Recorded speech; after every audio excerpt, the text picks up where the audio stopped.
Have you ever had a private habit you kept calling small because nobody else could see it? That is how some struggles survive for years. They do not always destroy your life loudly. Sometimes they hide inside stress, loneliness, disappointment, and shame until you begin using them as an escape every time life hurts. The danger is not only in the habit itself, but in what secrecy allows it to become.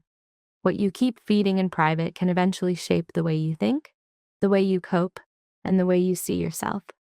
By 40, I had already become the kind of woman people used as a warning. I was divorced, unemployed, raising a child, while depending heavily on my mother, Margaret, and carrying enough disappointment to make every morning feel heavier than the last. What made it worse was that my mother never allowed me to forget any of it. She spoke to me as though every problem in my life was proof that I had wasted my adulthood.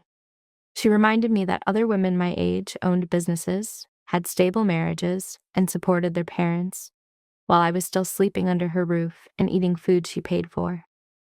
If I spent too long sitting down, she accused me of laziness. If I mentioned another rejected application, she told me employers could probably smell failure before I entered the room.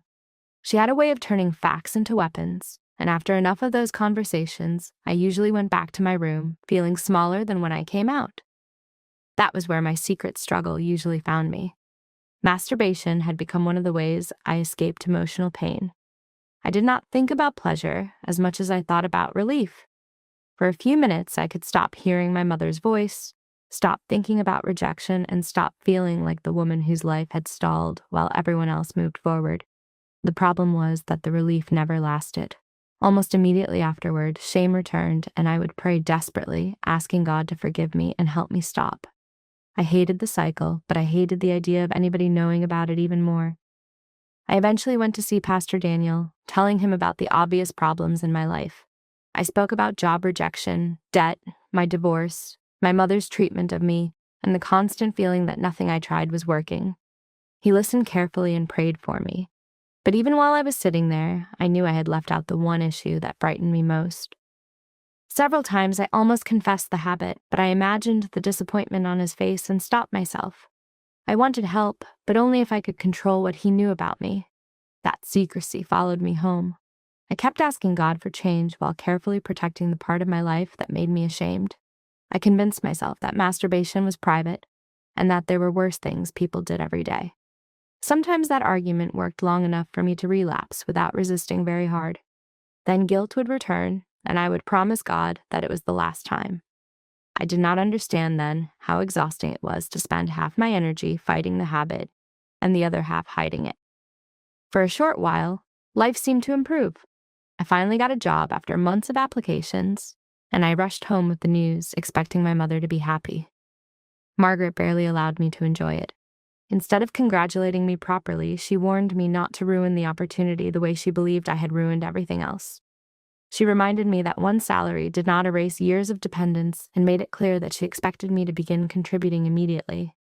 Even good news somehow became another chance for her to tell me how far behind I was.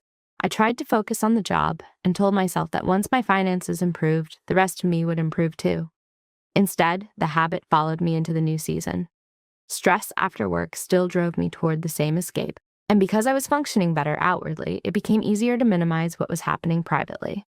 Then, only 2 weeks after I started, the company announced budget cuts and eliminated my position. The dismissal had nothing to do with my performance, but I took it personally anyway. I went home feeling as though life had handed me something just long enough to prove it could take it back. Margaret was merciless after I lost the job. She accused me of being cursed with bad decisions and told me that no responsible woman reached 40 with so little to show for herself. She said she was tired of feeding an adult daughter who spent more time crying than solving problems. When I told her I was still applying for jobs, she laughed and asked whether I planned to apply until retirement. She eventually told me that if educated work was not coming, I should stop pretending I was too important for ordinary labor and start selling something in the market. I resisted because the idea embarrassed me, but eventually I had no choice. I began selling onions and small produce by the roadside, standing there in the heat, calling out prices while people I knew passed by, forced me to confront how much pride I still carried. I kept thinking about the offices where I had hoped to work and the life I thought I would have by 40. Yet something also changed in me there. I was earning honestly, however little, and for once I could not hide behind plans for the future. I had to deal with the life directly in front of me.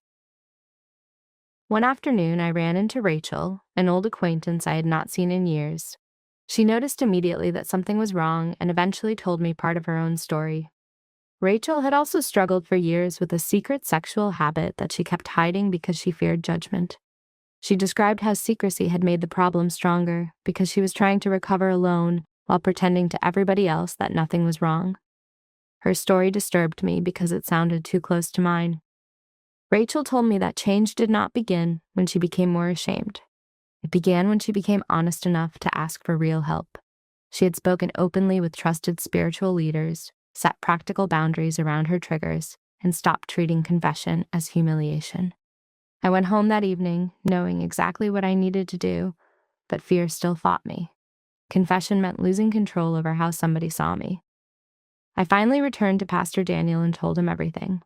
I expected shock, but what I received was seriousness without humiliation.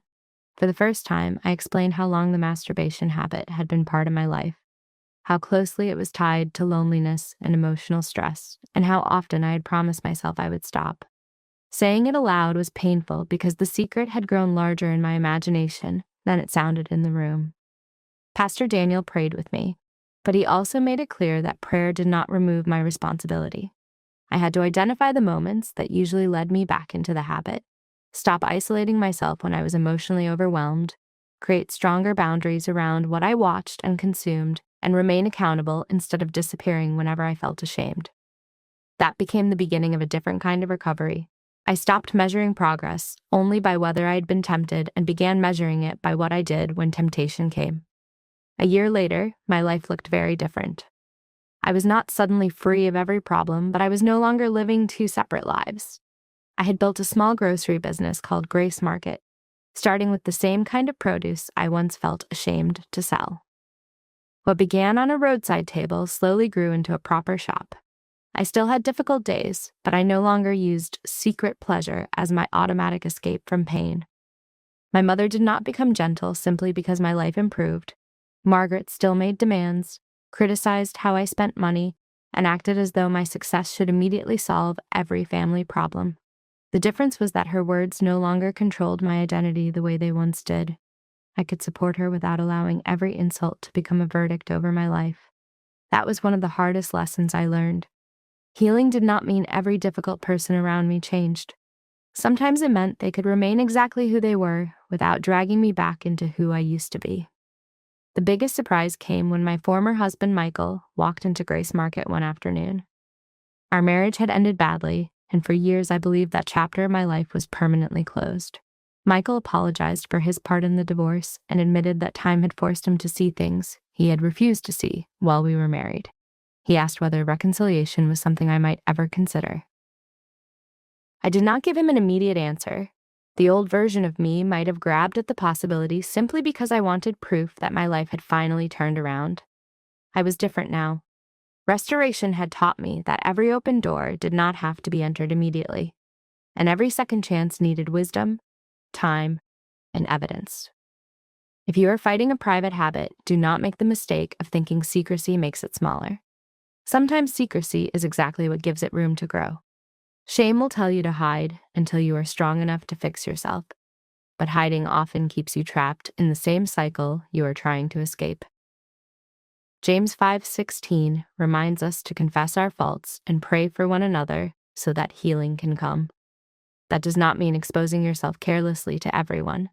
It means refusing to keep carrying a destructive struggle alone. When trusted, mature help is available. Also remember that the habit may not be the deepest issue. Sometimes it is only the place you run when loneliness, rejection, anger, disappointment, or stress becomes difficult to face. Real freedom begins when you stop treating the symptom in secret and allow God to deal with what is underneath it too. You do not have to keep proving how well you can hide your pain. Bring it into the light, accept accountability, build better habits, and let healing become something you practice, not just something you pray for.